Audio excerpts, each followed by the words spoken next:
Saudara-saudara, kita tahu bahwa zaman kita berbeda sekali dengan zaman Alkitab ditulis. Dulu kertas tidak sebanyak sekarang. Tintanya, penanya juga belum banyak seperti sekarang. Barangkali alat tulis menjadi barang mewah. Komunikasi masih dilakukan lisan. Semua orang seolah bisa dipercaya. Pada zaman sekarang ini, komunikasi menjadi dipermudah karena bisa melalui media massa baik cetak dan elektronik, media komunikasi langsung, ataupun media digital. Semua mudah untuk mendapat informasi, mudah untuk membohongi, mudah juga untuk mengonfirmasi sebuah fakta.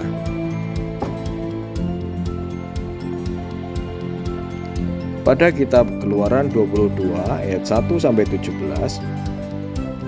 tercatat secara rinci tentang aturan mencuri ternak. Bila mencuri ternak yang sedikit, maka hukumannya sedikit. Bila hasil curiannya banyak, maka harus menanggung risiko yang besar. Masing-masing pelaku bertanggung jawab sesuai besar kecilnya curian.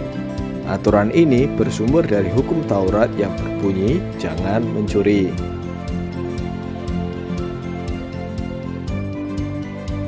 Hukum Taurat mengatur agar orang-orang tidak saling merugikan. Menjadi umat Tuhan tidak boleh merugikan orang lain. Umat sudah punya bagiannya sendiri, sudah memiliki hartanya sendiri. Kalau hidup sudah diberkati dengan materi, sudah diberkati dengan keluarga bahagia, kenapa harus mencuri? Tapi ternyata masih ada saja orang yang mencuri.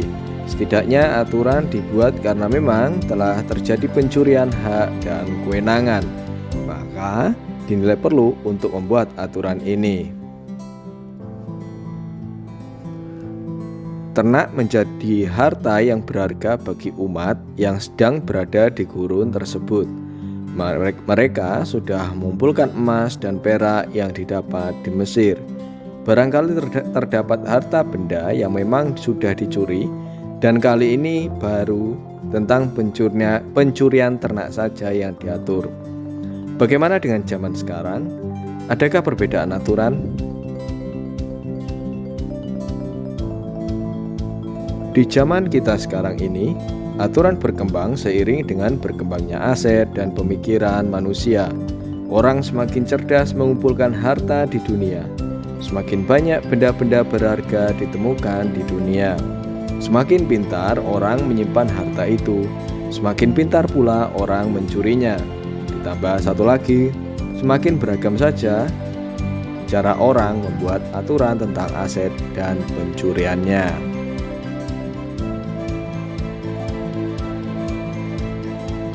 Sumber hukum yang dipakai untuk membuat aturan pengamanan aset itu, saya kira sama, yaitu hukum Taurat, jangan mencuri. Tindakan apapun yang menghilangkan barang dan hak milik orang lain dinilai sebagai sebuah pencurian.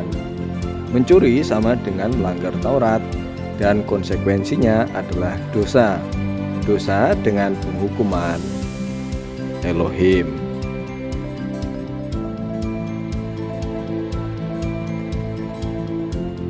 Lalu sekarang kita kembali pada pertanyaan awal. Mengapa Alkitab tidak mencatat larangan korupsi?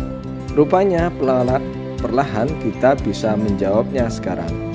Korupsi adalah tindakan mengambil uang negara, uang organisasi, uang kelompok yang mengakibatkan kerugian dan penghilangan hak orang lain. Maka korupsi bisa disamakan dengan mencuri dan mendapat konsekuensi langsung dari Tuhan.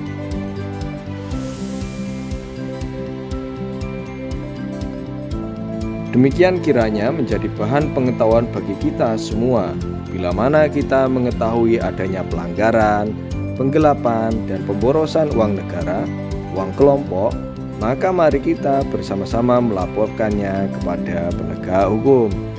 Juga bahwa apa yang kita lihat itu dalam doa, agar orang-orang yang mencuri, orang-orang yang melakukan korupsi segera mendapatkan konsekuensi dari Tuhan. Amin.